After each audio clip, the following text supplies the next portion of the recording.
Hello and welcome to Con Air, the podcast. I am Mark Yahtzee Hoffmeyer. And I am Jay. I guess it would be Mai Tai Cluett, but I was going to go with Raining Propane Tanks Cluett. Welcoming you aboard Con Air, the podcast, Chapter 31. On this show, Mark and I fly our way through Con Air, scene by scene, with some wonderful guests. And this is Chapter 31. What happens in Con Air, Chapter 31? Well, the Cons execute their ambush on Larkin's reinforcements in the boneyard. Seeing the imminent slaughter, Larkin hotwires a bulldozer for the soldiers to use as cover as he clears the way of the obstructions. Swamp Thing taxis the plane to the runway and removes the tow ropes, whilst Johnny 23 seizes his opportunity to have his way with a reluctant Bishop, which Baby-O attempts to thwart. Poe makes a run through the war zone, commandeers an abandoned cop car, and heads to the jailbird, clutching Baby-O's syringe, stopping briefly to tie the remaining tow rope around a concrete pillar, arriving inside just in time, punch Johnny 23 out, and mash his head several times into a cage wall. Seeing the tide is turning and the plane is ready, Cyrus calls the surviving Cons to head back to the plane. We have a wonderful guest joining us for this one. He's another Nick Cage expert. So we had a couple on, but this one's literally written the book on Nick Cage. Joining us from the Next Picture Show podcast and the author of Age of Cage is Keith Phipps. Keith, welcome to the show. Hey guys, thanks for having me. Oh, thank you for joining us. And I just gotta say, I love how this chapter, like, Swamp Thing is proving himself to be one of the MVPs of this movie. And he's all by himself. He's on the tractor. He's tying all the ropes off the plane. He's flying it. He's getting rid of the transponder. Like, he's quickly becoming the MVP of this movie as far as the criminals go. Yeah, he gets it done. You want him on your team. I mean, if you think of who is the most useful Con there, the one who can fly the plane is probably the one who's the MVP. Kind of an essential element, and so instead of like spending this moment to attempt to sexually assault other people, you actually get some things done. Yeah, Joey 23, not the most useful Con on the plane. He saw that they had company coming. That's the only useful thing he's done so far. Now you kind of have to admire his dedication to his bit. I don't want to. Like the fact that Johnny 23 is like seizing this opportunity to do a terrible, terrible thing instead of like be useful. I don't know. I hate him as a character, but yeah, I don't know if you're like in '97 when I watched this. I keep talking about this, but I was 15, and the whole swimming pool bit and the whole Johnny 23 bit on the plane. I remember just thinking to myself, like, this is a pretty nasty little action picture here. Like, I really enjoyed it, but this movie definitely has an edge. I don't know if you felt that too, Keith, when you were watching it, but this is stuff that you watch and you're like, this is kind of heavy for just an action film going on right now. Yeah, for sure. And Cards on the Table, this is of like the big. Well, I guess there's 4 big Cage action movies. This is probably my second least favorite. I do like this film, but there's things like that kind of keep me from loving it. Like, I've always hated the Buscemi stuff. Like, not Buscemi himself, but the whole like, teasing he's going to rape and kill this little girl as like sort of a fairly fleshed out subplot of this film. It really kind of leaves awkward, not great taste in the mouth. I mean, at least it doesn't go there. And Johnny 23 does get interrupted heroically, of course. Yeah, it is. There's some lapses in taste, I guess, is one way to put it. When they were making this in '97, like, they're like, yeah, let's toss in these 2 subplots during this gigantic action scene. It's an odd. But I mean, I guess I'm not saying it's good, and I don't know if it's quite tasteful, but at least it gives it a little bit personality. Is that the right word? Like they. Yeah. Yeah. I think that's one way to put it. And I think the cultural moment here is we're on the other side of like 7, and like this sort of turn to the grisly is being made. I mean, even like from Silence of the Lambs on, there's sort of the door open for grislier, quote unquote edgier material to find its way into movies. Oh wow. Yeah, because what you get, like, like The Professional in '94 went super hard, and then you kind of had that evolution into that, and then into this, because this is definitely a lot different than The Rock, which came out the year prior. Like that one's much more of a Michael Bay gung-ho, good versus bad film. There's not too many. It's just a straight up action picture. This one has some detours. But also, one thing I do love about this chapter is, and sorry to drop this on y'all, but I was looking up the special effects crew, because like the special effects crew earned their money on this. And the guy who's the foreman, the special effects foreman, was Paul Lombardi, and his dad was Joe Lombardi, who worked on like Apocalypse Now. And it just has a huge legacy of blowing stuff up. And I also found out that he worked on a show called The Cage, which was the very first Star Trek production. So Joe Lombardi worked on The Cage, and then his son Paul Lombardi worked with Cage on Con Air. And he also worked on Ernest Scared Stupid, which makes me happy. Of course. Whoa, patterns. Boom. Yeah, I mean, it's weird, like revisiting these films too. Like even like even the ones I'm not as into. I get this like weird nostalgia of just like, oh, that's actual stuff blowing up and actual fire. It's just this. I miss when that was kind of how you had to make an action movie in some ways. They just add more, like the car Cage commandeers is on fire. They just add more fire where it's not really necessary. It's like, there's little flames, keep going, why not? And then you have Swamp Thing driving away with a fire in the background. You have Cage jumping in the air with a fire in the background. Like they went for it with the and it's good work though. I mean, I love the explosions. I mean, if you're gonna have a big old action scene in the middle of a film, why not blow a ton of stuff up? So it works well. When Cage is making his run,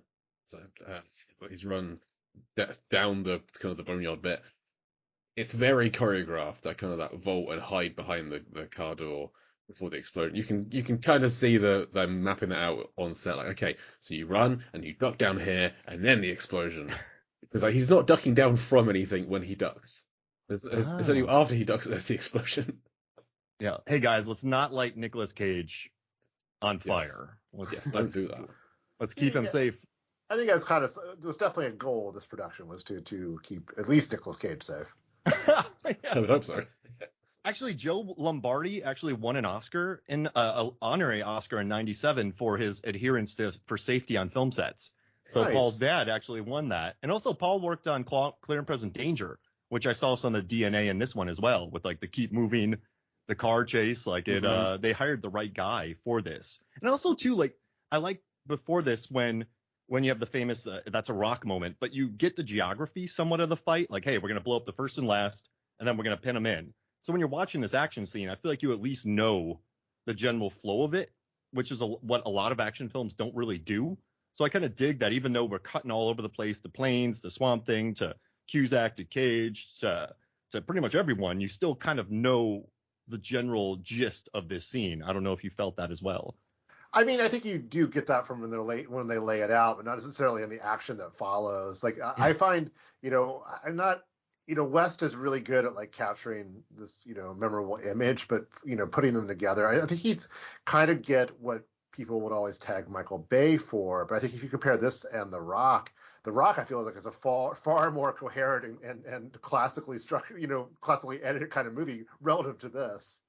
Yeah, and I mean, you can see West's music video experience and commercial experience in this one, just quick clips, neat visuals, whereas Bay had made Bad Boys. He had a big movie under his belt and kind of knew the traditional how a long sequence works. So yeah. Well, they all came out of Propaganda, the production company that did all, like, if you wanted a cool music video in the late 80s, early 90s, that's who you went to, and that's where Fincher was. And so there is that. There doesn't necessarily means there's a shared style so much as like a really love of striking imagery. So many people came out of Propaganda. It's nuts. Oh yeah, I love that. So I have a quick question. Like, I know you just had your books come out in the last year, but like, what's your history with Nick Cage? Like, where's your when did you start following along? Yeah. We go back. I can kind of point to Raising Arizona as like a big, like kind of a gateway art house movie. Art house. I saw it at like the local multiplex, but you get the Coen brothers, you get that, and like that was one of those things where it's like I was in junior high when that came out, and made a deep enough impression on me that like I'm going to follow. I'm going to pay attention to the Coens. I'm going to pay attention to Nicolas Cage, pay attention to Holly Hunter, and then I guess for me with the book, it's largely inspired by seeing Mandy with an audience, which is the film love. And I just realized I've been watching Nicolas Cage movies for a long time, and I'm thrilled that he can still surprise me. Like, I love that performance.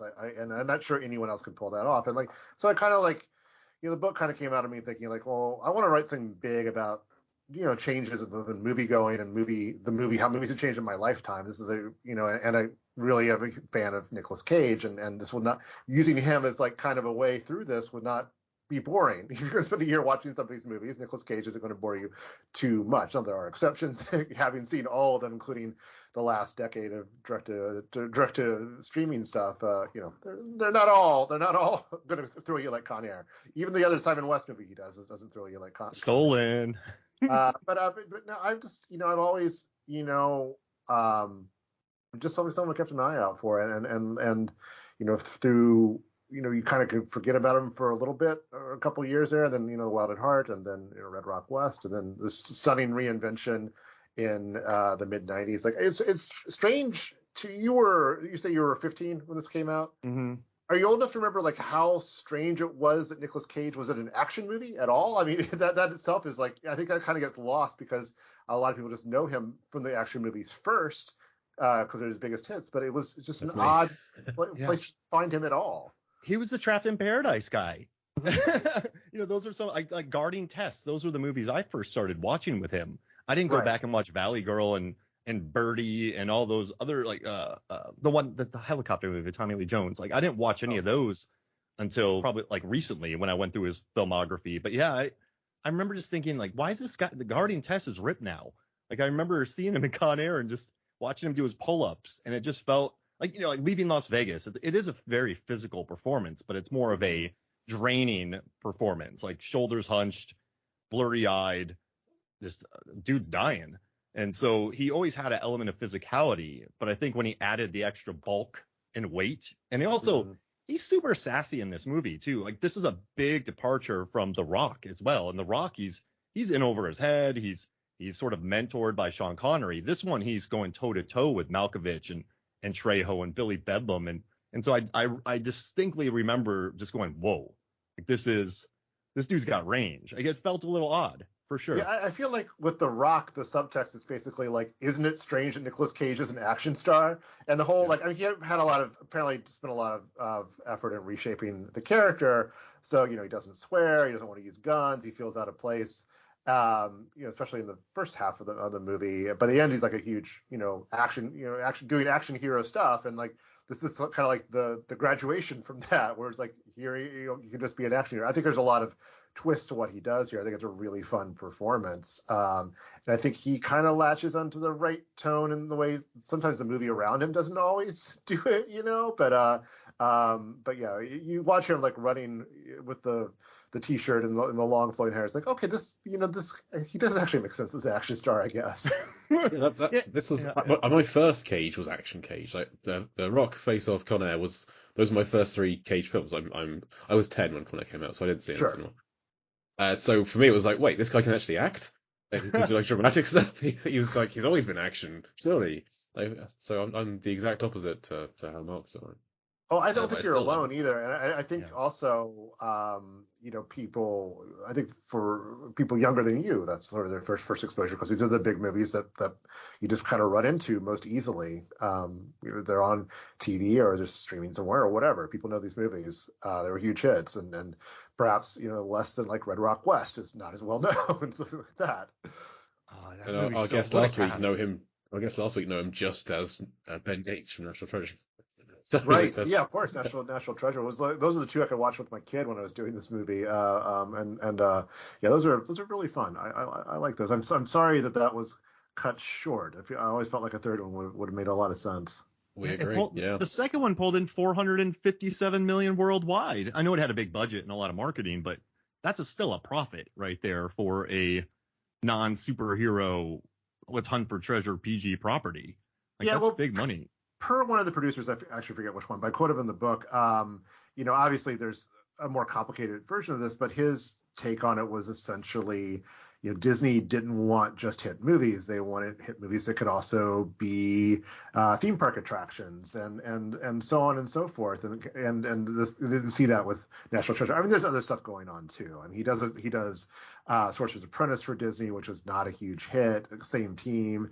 It happens like general like sort of bad press. He's getting around his financial troubles. So around the time you would see a third National Treasure movie. So there's other factors there too. But I do think that I do feel it is kind of indicative of you can't just be a hit. You have to be a franchise. You have to be a whole enterprise with many tendrils. Was like an early example of that is the fact that there was no National Treasure 3. Of course, now there's the series, perhaps, but it feels a little late.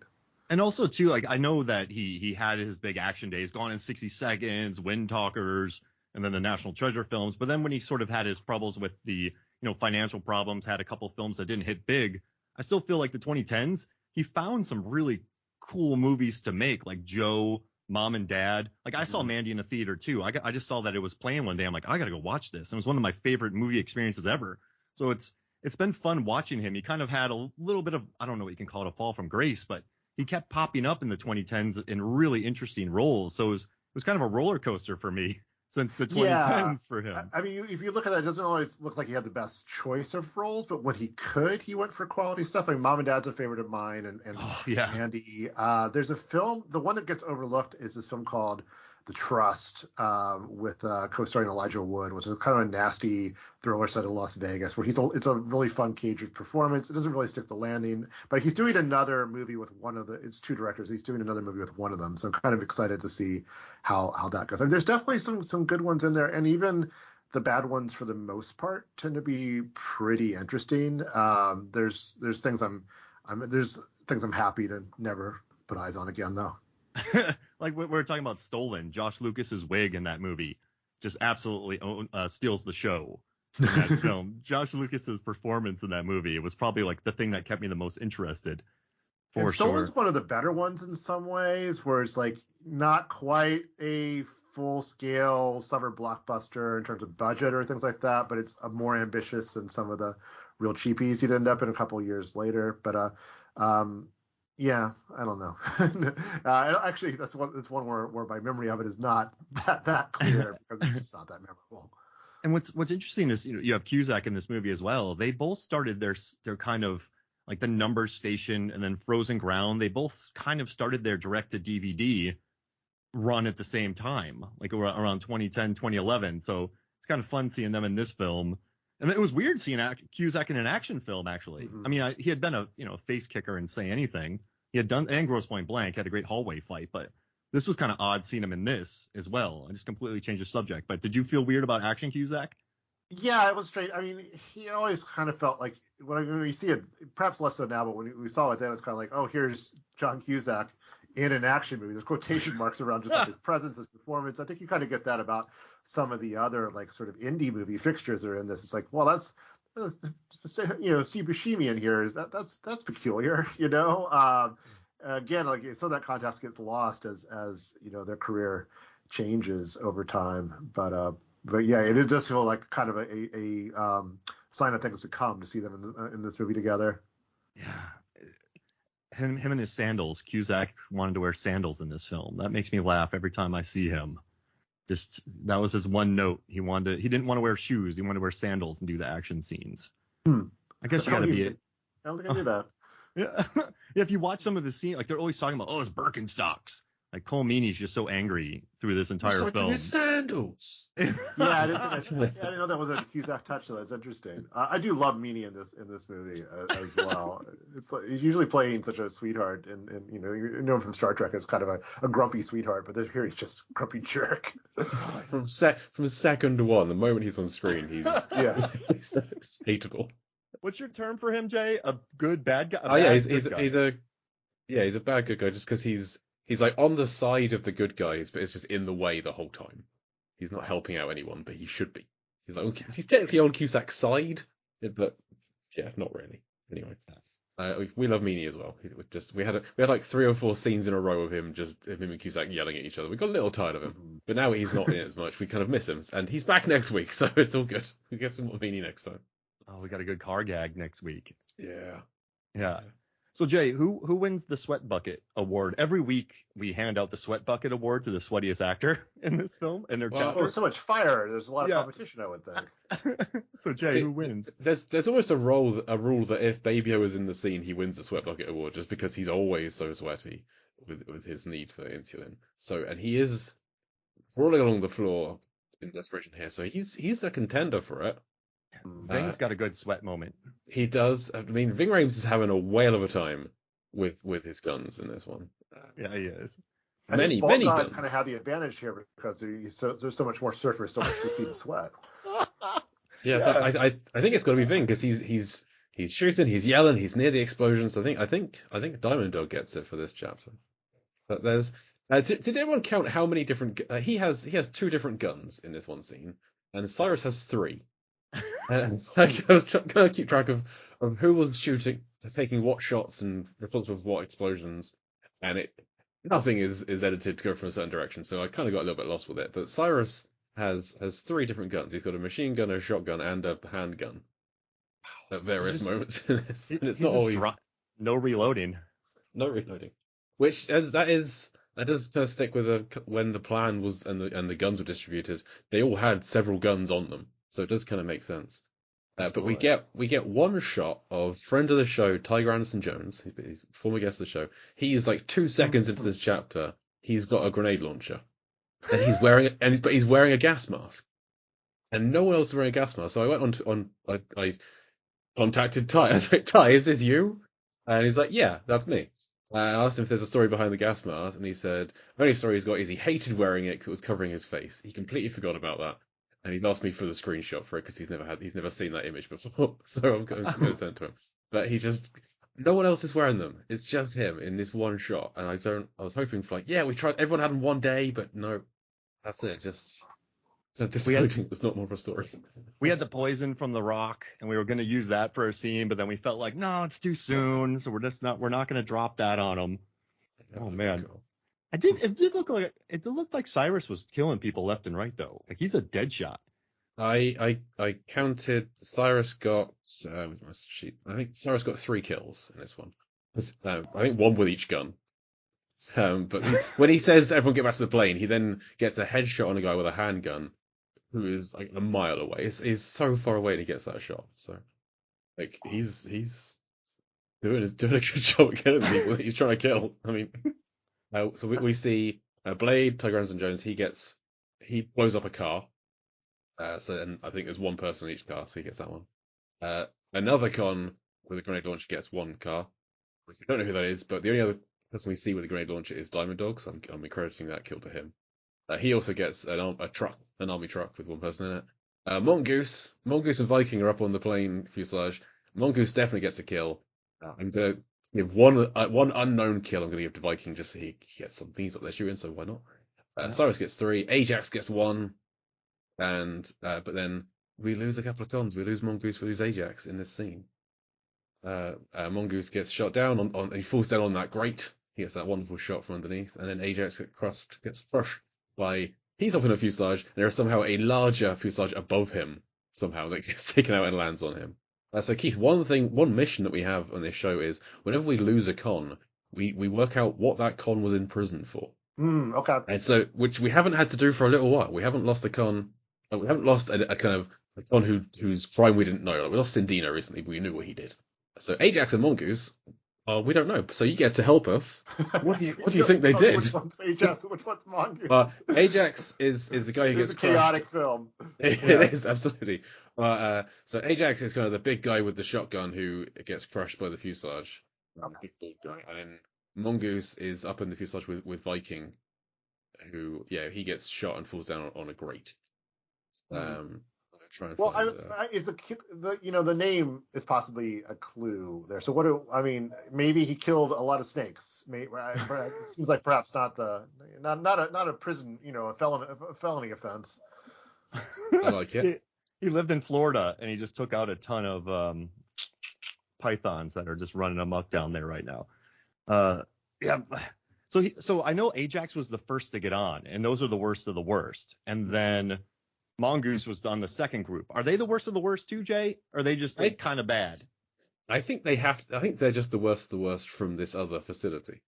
So I think they're all the worst of the worst. I just put shots in the Skype chat of who Mongoose and who Ajax are.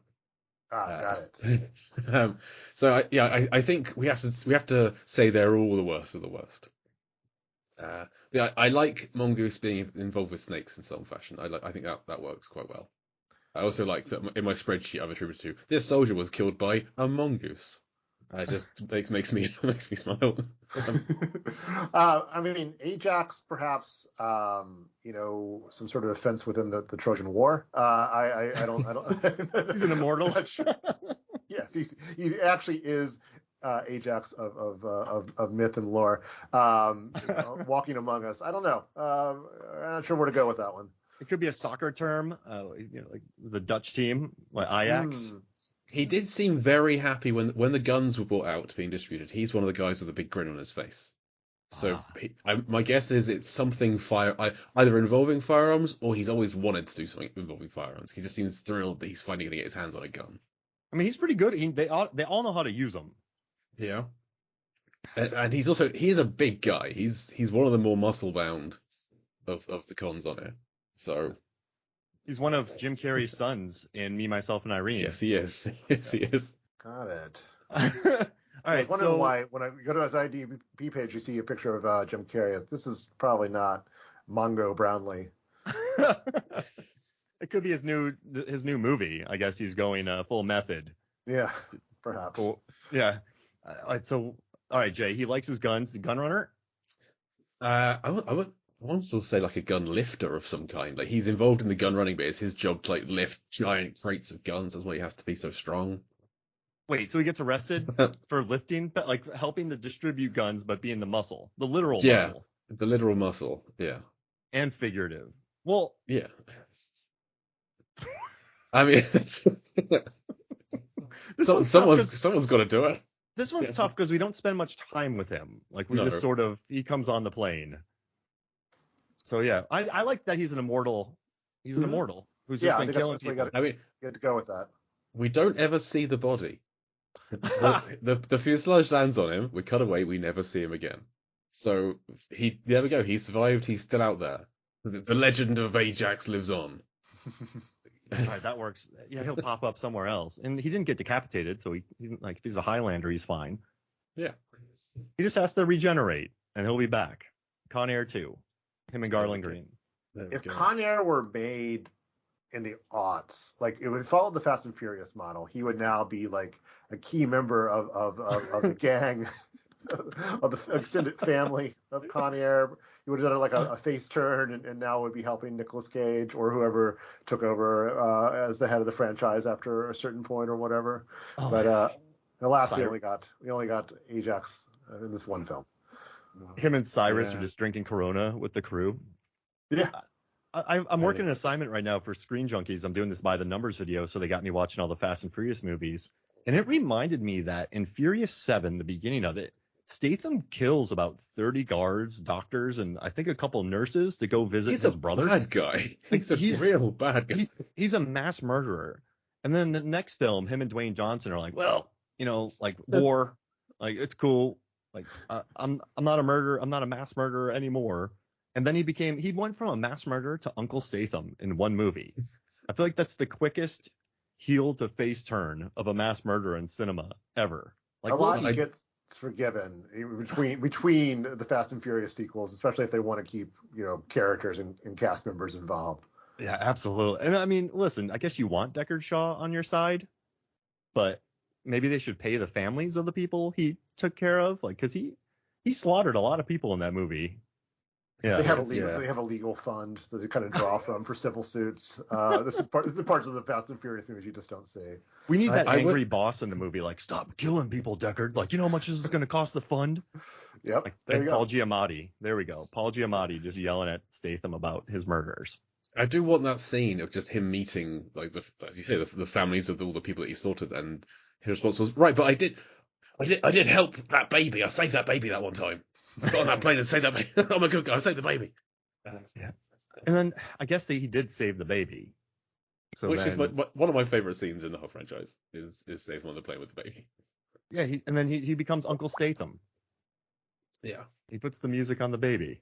Wait, that sounds like a Silence of the Lambs quote. Yeah. And then let's see, we got Mongoose. What do you think? Like, what do you think Mongoose did, Jay? I mean, I like the snake angle. I like that he just killed a bunch of endangered snakes. That's what makes it so bad. Okay, there were criminal rivals to his organization called the Snakes, and he was their mongoose who would go in and like take out the other guys. Oh. But did he use a snake as his method of assassination? Oh, maybe that's a whole other meta level to this. I mean, it's the 90s. I mean, it's the 90s. You had so many crazy assassins in the 90s. So, I mean, it would make sense that he would just use snakes. Yeah, him and Martin Blanc work together. But I do like Mario Roberts, man. He has 88 stunt credits. So I always like it when stunties get a decent role and they get showcased and make some extra pay. rather than just taking a bump on set. He did stunts in Iron Man. Yep. All right, so there it is. He killed the rival gang, the Snakes, and then they caught him. Yep. He did stunts in Titanic. What? Fantastic. Titanic. I always it was always fun. Like I always loved watching the like stunt crew and like the special effects crew work when I was on sets, and it was always fun when they got a bump up and got lines, and they weren't just like the generic guy taking a bump on set. I think he's our second guy who did stunts on Midnight Run. Hey. Yeah. Oh, he's in Escape from L.A. too. I love that movie. I knew you did somehow. Are you an Escape from L.A. guy, Keith? I like it. I mean, it's such a bizarre, it's so different from the original, and like it's so in a way that it's so tied to its period, its era in a way that the original Escape from New York just is not. A lot of cheap California jokes, whatever. But whatever. They seem to be having a good time. Yeah, and I guess for me, when I saw it, it had Bruce Campbell and Kurt Russell in it. So I was 14. I'm like, I'm sold. This is fine enough for me. Sure, he plays basketball. He surfs. Like Steve Buscemi's in it. The nice little tie right there. Surfing effects are just embarrassing for everyone. When you're 14, you don't really think about visual effects too much. You're just kind of enjoying the movie. But I remember distinctly going, I don't know about this. Like, this does not feel too great watching this thing. But real quick, so, you covered a lot of Cage movies from the 90s. You watch his action films. You mentioned other action films before. Like, what are some of your top tier action films of the 90s? Like, what are some that you... Beyond Cage? Oh, gosh. Yeah. That's a huge question. I mean, Face Off is certainly way up there. Oh, yeah. It does have Cage in it as well. But I mean, a lot of, and I think it's just a masterpiece on every level. I mean, the chapter in this book is kind of like how the 90s action films were, what worked in the 80s was kind of drying up. So you had Schwarzenegger and Stallone either going in different directions or kind of like their careers faltering a little. I think, had Seagal and Van Damme, but they never really became like the huge Schwarzenegger level stars. I think the two big influences were Hong Kong and then Michael Bay. The Michael Bay style here, and ultimately I'm going to prefer the Hong Kong stuff more than anything. And Face Off is just the most John Woo film you could have. I love every moment of it. I love both those performances and the way they trade off. It's a masterpiece. That's certainly a favorite. But like, I don't know, hit me with 90s action movies. I always blank when people ask me these kind of things. Like Matrix, but I mean, like Hard Boiled was 90, and I think after that, I think Point Break and Hard Boiled probably influenced a lot because you have Keanu and Patrick Swayze, two non-super beefy, sort of sensitive leads, and then do you think that might have opened the door for like the Slaters, the Nick Cages, the Keanus, and then the Hard Boiled with the balletic gun work. You could see it in like Desperado, the big hit. Like I feel like so many movies borrowed from those two movies, and I think Speed propelled like Keanu once again. So then that kind of action hero was more appealing because 94 was like Specialists, and Stallone kind of tanked on that, and then what Schwarzenegger had 91 with T2, but then he had like End of Days and those films, so he wasn't hot. Yeah, so Eraser was like this big like action comeback at the time. It was mostly you did the sort of the comedy asides, and like Last Action Hero didn't quite work out. Although I think that movie's pretty clever. Yeah. But Your Luggage. And he shoots the alligator. Oh man. That moment. Yeah, I know I just put you on the spot on that, but it's nice to hear you talking about John Woo. And one thing I like about Face Off is I think the star power of Travolta and Cage allowed him to go full Woo in an American film. Which for sure, absolutely. I mean, I think it's just clearly his best Hollywood moment. It's the one where he's like kind of lockstep with the themes of it and the style. It's got the cast that's sort of game for what he's trying to do.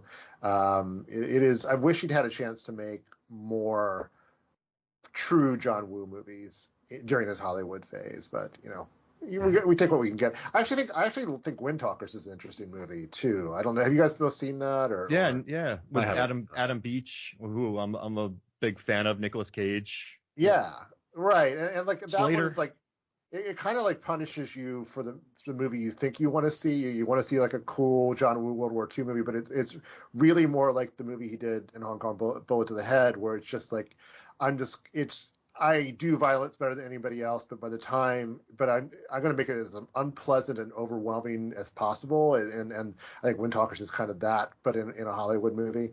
It might explain why it wasn't a huge hit, but I do really respect what it's going for. I remember being really excited about that because I loved the movie Smoke Signals, and then Adam Beach was in it. Sure. But yeah, and then when Christian Slater got decapitated, that was kind of a shocking moment. It is, yeah. I mean, he really doesn't hold back with the violence in that one. Oh yeah. And I actually went through every single Nick Cage movie to see which ones feature him wearing a sleeveless shirt or a leather jacket, and I figure out the movies that feature him wearing a sleeveless shirt make more money and have higher critical scores. Like Raising Arizona, Red Rock West, and then I just tallied all of his outfits in his movies. It was very random, but but I went through Wind Talkers again, and I think you're right. It's kind of long and it does drain you. Mm-hmm. There's not much balletic beauty to the gunfights. It's just brutal. It just really kind of it's after Saving Private Ryan, so they're certainly following the same instinct to just kind of show how awful warfare can be and how shattering it is to do it. Like Cage's character in that is just a wreck. Yeah, no, you're right. I think he is just a wreck. Wow. Yeah, I like Woo's action scenes too, because he went and subverted that. But then in Face Off, you have the gunfight in the prison, and the guards are being killed, and you're feeling kind of bad about it. Like he needs to escape, but these guards are being killed. And then later on, the criminals are being slaughtered by the cops, and you feel bad for the criminals. Like he does a good job of finding different emotions in his gunfights, and that's like one of the reasons why I love Woo so much. He also features Jean-Claude punching a snake, which brings us back to Mongoose and Hard Target, which makes me happy. Right. Lance Henriksen's wonderful in that movie, by the way. Like I love Hard. Yeah. Yeah, I haven't seen it in a while. I really like that one too. I got the 4K. I'm waiting for the right moment to break it out. And I just want to apologize too. My brain is kind of like pinball from Willy's Wonderland, so sorry if I bounce all over the place. I don't keep people. I think I feel like I keep people on edge a lot. So my apologies for bouncing all over the place. Totally fine. If you want to talk about Willy's Wonderland, we can do that too. Okay. I've seen that one. Well, I think you'll like this. I was a guest on the Caged In Coppola Connections podcast, and during our episode talking about The Old Way, we talked about a movie called The Evil Red, and he went and made a T-shirt of it. So I'm wearing my Red with Ash T-shirt right now. Oh, nice. I don't know if you can see it. Oh, nice. Yeah. I'm a huge Mandy guy. Oh my gosh, what a movie. Yeah, for sure. Wonderful chainsaw fight. Was it a packed theater you saw it with? Yeah, I was at the Music Box here in Chicago, so it played here. It played there. It did really good business there for a while. They kept bringing it back, and it's a really cool film to see with an audience because they're not really sure how to react to it. Like the big vodka drinking freak out scene, which I love so much, and it's like, you get titters of laughter, but it's more like discomfort than making fun of what's going on. And again, I just don't see there's not too many other actors that could pull that off. I'm not sure there's another actor who could pull off a scene like that. No, and I don't think they're exploiting Cage in that scene. I've seen some of his freakouts where I feel like it's a little exploitative of him. They're just kind of like, hey, Cage freak out. But this one's wholly earned that he does. Like that's a gnarly scene. Oh absolutely. Gosh. And then the Cenobite fight where he rips a ton of coke and then does some of those mind-altering drugs and then battles Cenobites in a home. I felt dirty watching that movie, but I also loved it. Like the Linus Roach speech, I bet that played over well with a huge audience. Yeah, I mean, I find that movie really moving. I mean, It's got that sort of over-the-top heavy metal album cover vibe to it, but I think there's real emotions at the heart of it. I really love. Hold on. I'm blanking on the name. Why am I blanking on the name? Panos Cosmatos, or is that? No. Well, I do like his work too. I'm blanking on the name of the co-star. Angela Rushmore. I really love Rose performance in that too. There's a line delivery when she's talking to the cult leader about, after he plays her that song, and she's just she cannot contain her dismissiveness of it. It's a remarkable film. Have you seen Cosmatos' installment on Guillermo del Toro's Cabinet of Curiosities? No, I need to. I completely forgot about that show. I need to watch it now. Yeah, thanks for the reminder. I think it's really up and down. The last two are definitely the strongest ones, as his and Jennifer Kent's entries are both remarkable. And his entry is in the style from Mandy and Beyond the Black Rainbow, but it's more it's funnier. I mean, Eric Andre is one of the main characters. There's space cocaine. It's a wild ride. Space cocaine. So he got Panos and Jennifer Kent to just come in and do segments of his show. Those are big names with Babadook and Nightingale. Show, there's big names throughout the whole thing. It's I mean, I like the sort of horror anthology things even when they're bad. I kind of like taking the, following the up and down of a series like that. But it's mostly worth your time. Did you watch VHS 99? No, I have not seen. That's a whole series I have not checked out the way I should. And I should probably just go back and binge all of them at some point. Yeah, the directors of Deadstream, which is a movie that I loved last year, just one of my favorite films on Shudder, they directed the final segment of VHS 99 about these two idiots being sucked into hell, and it's absolutely hilarious. So even if you don't have much time, just put that final segment on and you'll just laugh. Like it'll put the biggest. Yeah, it's a random journey into hell that'll make you smile. Okay. Yeah, I'll check that out. It won't make you question your life like some hardcore horror movies do. Like I Saw the Devil, which I love, but that's a hard movie to watch. It is a tough one. Yeah, that's a rough ride, that one. Oh my gosh, what Choi Min-sik, he's unbelievable in that film. Wait, would he have been better than Garland Green in this movie? Well, how would he have fit in? The killer from I Saw the Devil. I think he would fit in fine. I think you just make him add another member of the crew, right? Oh gosh, I would love to see him in a Fast and Furious movie turn good. It could happen. That thing's just gonna keep going forever. So who knows? Jay, any other stats you have from this chapter? I mean, cons in the air. We're actually seeing 9 cons in this chapter. There should be 17. So that obviously we can't see them all. That's just not how everything's going to work. But there's 8 out there somewhere. They're going to be taking part in this situation, but not on screen. Sorry, 7. I forgot Swamp Thing. We see Swamp Thing. He's busy. He's working. They're doing the important work. Yeah, we're down to only 15 into the chapter now. We've lost Ajax and Mongoose, and that's going to keep on going down, that number. Will not go back up again for the rest of the film. But I really like Trejo's slow turn realization. Like he's about to have his way with Bishop, and then he's just like, something is off in his mind, and he does this slow turn, punch in the face. Just really like that moment from him, and then just Cage really taking that face and smashing it into that cage. It's not a good time for Trejo. But do you think? How do you reckon this ranks amongst Cage's like hero moments in his career? He's got the triple hero moment here of bringing the syringe to Baby O, stopping the assault on Bishop, and the rope around the anchor rope around the plane, all in the space of a couple of seconds. That's a pretty good hero moment for Cage, I think. This is not a long scene, and yeah, he does get a lot of heroic stuff done within it. It's probably up there with The Rock when he dives for the green orb, and then there's still a lot of movie left. There's still more to come. Oh yeah, he does such good work in this movie, and also I think a good way in the '90s of building up your hero was being able to take out Danny Trejo. So you had Desperado, and then you had Anaconda. I was going to say Anaconda. Yeah, I mean, like, listen. the hero snake. If the Anaconda can kill off Danny Trejo, you know it's real. Like that, you immediately buy into it. And then from Dusk Till Dawn, they had to take him out. And then, he died a lot in the 90s. He did. But still, he's the reason I bought throwing knives from a Florida flea market. So I owe him that. But yeah, I think it's... No, you blame him for that. Yeah. Listen, never throw throwing knives into a palm tree while having bare feet. I'm just gonna let y'all know. Don't do that. Don't even try. But yeah, in this one, like, the nice thing about Cage is when he beats up Johnny 23, you believe it. Like I think a lot of action stars, I don't know, you don't buy in on them. Like you just feel like they're kind of there fighting. But I had no doubt in my mind that this bulked up Cage could just destroy the dude. And he pulls it off really well. Like, don't treat women like that. Like, it's a wonderful line. I was trying to do a quick survey of how often Trejo plays good guys versus bad guys these days, but he makes so many movies. Yeah. I have no idea, what half these are, and who knows if how you define these characters. Wait, he lives in Heat, doesn't he? Because so at least he survives Heat because he gets caught. Like he's not part of the gunfight, but he would definitely have gotten shot. So yeah, he survived Michael Mann's Heat.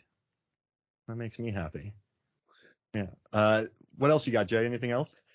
I was just looking at when I was mapping out the shots. It's not all in the correct order, which slight inconsistency. We see the same as like a white and red fuselage. We see it fall down twice, and we see Viking and Mongoose when they're shooting. They shoot up the lights on a cop car that were already shot up in a previous shot when an explosion goes off. That's edit. Who cares? No one should care about this kind of thing. Only if you're looking at a film this slowly, I guess. But I do like the explosion work. That truck that gets shot up in the air is kind of beautiful. I don't think I've seen a truck just kind of shoot straight up like that in things before. And it's wonderful. Yeah, again, I'm definitely not one of those people that's like practical effects always over digital effects, because they both can be remarkable. But there is something to be said for knowing that what you're seeing is actually blowing up. I think you can feel the difference sometimes. This Paul Lombardi, who did a lot of the explosions. Oh, if you go to the clip at 119, if Jay sent you over the clip, you can see Cusack hiding on the tractor with his sandals on. Just letting you know if Yes. Yeah. But also, like, this guy Paul Lombardi who blew everything up, he's worked on Casino and Goodfellas, but then he's also worked on The Godfather. Yeah, Ernest Scared Stupid, and then he went and did In the Army Now, which actually has a huge explosion in it. But like, I love going through his IMDb page and watching the stuff where he's blown things up, because he has quite the CV here. And I mean, from all this, like, this is A+ explosions right here. But kind of, I dig it. Like, just timing him out, watching Cage run with a fireball behind his back. And this is a couple chapters after Sandino just got blown up and they're walking in slow motion away from it. So yeah, this is a good fire heavy bit. I dug it. Yeah, lots of good explosions. I think there's gonna be some more explosions when they land in Vegas. And we've just had the big explosion. Yeah, with there's a lot of fire going on. This is where they Sorvino made his money. Yeah. That's awesome. But any other thoughts about this chapter? No, I mean, I was thinking, listening to you guys talk about how it does a really good job of conveying just how hot it would be there, because it's already, the desert in the middle of this. I think it's the middle of summer. It certainly doesn't look. It's July, yeah. Yeah, it looked like cool weather. And imagine the heat on top of that. It almost begs for like sort of a 4D experience where occasionally get blasted with a heat wave or something. Oh God! Count me out. Not my thing. But no, thank you. So I'm sure some enterprising 4D person out there could have a good time with this film. I have no idea about the technology, but now I want to try it. Sure. What other 4D stuff could you put in here for Con Air? What else would work? It can't just be heat. The turbulence on the plane. You have the wind blowing when he gets off when Cage has his wind blowing moment. You can just turn on a big fan. Not a lot of water though. I know water tends to play a pretty big part in the 4D. Well, when you have, you can do it right at the end, which is maybe the worst time. You want to ideally have the water before the heat to draw everyone back out again. But when Swamp Thing's in the fire truck and it gets filled with water, you can have water there. True. It becomes a fish tank. Everyone gets soaked, and then you leave, and you're all just wet, going about your day. Well, it's raining in the beginning when during the rain fight. Oh, yes, you're right. That works. Yeah. And he comes in on a boat. You can have a shower of coconut flakes when he's having the cake thing in prison. The heat comes in during the prison fire. Yeah. Yep. That's a real quick. It's like a montage of 4DX effects. So like desiccated coconut, fire, wet everywhere. I want to program this. That'd be my goal. I would retire if I was able to program a successful 4D experience of Con Air. Just quit. Just put that on my LinkedIn. The scent of gasoline in an earlier chapter. We don't actually have gasoline, but just like the scent of it, I guess. When Sandino explodes. Yeah. It's going to happen a year from this time. No, so Keith, over on the next Picture Show podcast where you pair older films with newer films for episodes, how often do you try and pitch a Nick Cage film as the older film? I saved it for A Memorable Weight of Massive Talent, and that was kind of it. I just kind of let that be the one. And it's like I certainly am. I'm a big fan. I mean, obviously, I came away from this book still really admiring him, but it's certainly not the full. My full cinematic diet is not Nicolas Cage movies for sure. That's healthy, I guess. Gotta have a mixed movie diet. Yeah. I mean, there's a lot to cover, but Yeah, I don't know if I'd want to talk about every Nick Cage movie. There's things to skip. There's some sections there, and even I even found like Trapped in Paradise to be kind of a slog too. I think that movie has like such a great premise and a fun cast, and then it just goes nowhere. It kind of hurts my soul a little bit. Like just the really nice people, and then Carvey and Lovitz. Love just bidding the whole time. It's just one bit after another. Cage is probably the funniest one in the movie because he's just reacting. Like he's not stressed out. Trying too hard like the other two. Oh, yeah, that's another kind of soul crusher of theirs. But have you seen anything lately you'd recommend to our listeners? Oh, gosh. Well, let's see. What's out now? What did I just see? I did not care for Champions. That was a film I reviewed this week. Creed 3 I thought was pretty good. If you want to go art house route, there's a film called Return to Seoul that I really enjoyed a lot. I saw it at the end of last year, and like it's one of those things where it's like you get a screener at the end of the year, and I wasn't sure if it really made sense as a 2022 film, so I didn't put it on like my top list of the year, but it should have been on there. It's really a fantastic film about a woman raised in France who returns to Seoul, where her birth parents are, but which kind of leads to this years-long identity crisis that plays out in some really unexpected ways. I get. And in the States, it's getting a Blu-ray release in April, so you'll be able to check it out then. So if you're listening, definitely watch that movie. Heck yeah. Well, and where can I haven't even heard of that, so thank you. Yeah. Yeah, I learned about it. It got nominated for an Independent Spirit Award. That's kind of where I learned, because they released their nominations in November. And so I'm part of the Georgia Film Critics Association. So whenever those things come out, I always go to try to find, like, that's how I learned about like To Leslie, Honk for Jesus, Save Your Soul, like I love Regina Hall in that. And so whenever those nominations come out, I hunt down those movies because that's like my favorite award show. So I kind of learned about that there. So that was cool. It's not had a UK release yet. I think it's due out here in May. That's why. Okay. Got it. Yeah, look for it when it comes out. Will do. Yeah. Change your life, Jay. Okay. Excellent. Well, thank you, Keith, for joining us. Where can the listeners find you? What do you have to plug? Well, I'm on Twitter. I hate it, but I'm on Twitter at KPhips3000, and I write for a bunch of different places. I GQ, The Ringer, TV Guide, Vulture. My big outlet right now is a newsletter I do with my longtime collaborator Scott Tobias. It's called The Reveal. It's reveal.substack.com. We just do a couple of essays, some movie reviews every week, and we're kind of working our ongoing project is we're working our way through all 100 of the Sight and Sound 100 list. So yeah, but we do a lot of fun stuff over there. Oh, heck, so Portrait of a Lady on Fire. Podcast. Yeah, you mentioned the Next Picture Show. It's a weekly podcast where we take an old movie and a newer movie and pair them together. That's Scott and me and Tasha Robinson and Genevieve Koski and a lot of guests. Oh, heck yeah. I'd recommend it. It's a good show. Thanks. And you can hear me and Mark do something similar to this, but with Deep Blue Sea, the whole trilogy over on Deep Blue Sea, the podcast. And we're now looking at Deep Blue Sea adjacent films. Recent episodes on The Lighthouse and the Deep Blue Sea scenes in the Jurassic World trilogy. Mark, what else you got to plug? Yeah, just the Movies, Films, and Flicks podcast. Check that out. And then I think I have a few videos coming out for Screen Junkies. So I have my Vegeta episode will come out, I think, when their Honest trailer drops. I think I have a John Wick. I've analyzed almost every frame of the John Wick franchise, so they got to buy the numbers coming out for that. Oh, wow. And then I watched like 100 plus of the Chris Hemsworth, Pine, the four of them.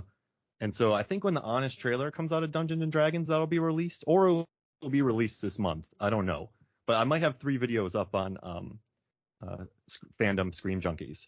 And so go check. I was 400 episodes of Dragon Ball Z I watched, and like 100 plus Chris movies I sorted through, but it was cool. I think you'll like the scripts. So that's my plug. Nice. Very nice. Well, listeners, thank you. Well, thank you once again to our guest, Keith Phipps, for joining us for Con Air Chapter 31. I have been Jay Cluett. And I'm Mark Hoffmeyer. Come back next week or the bunny gets it. Sigh. Anara.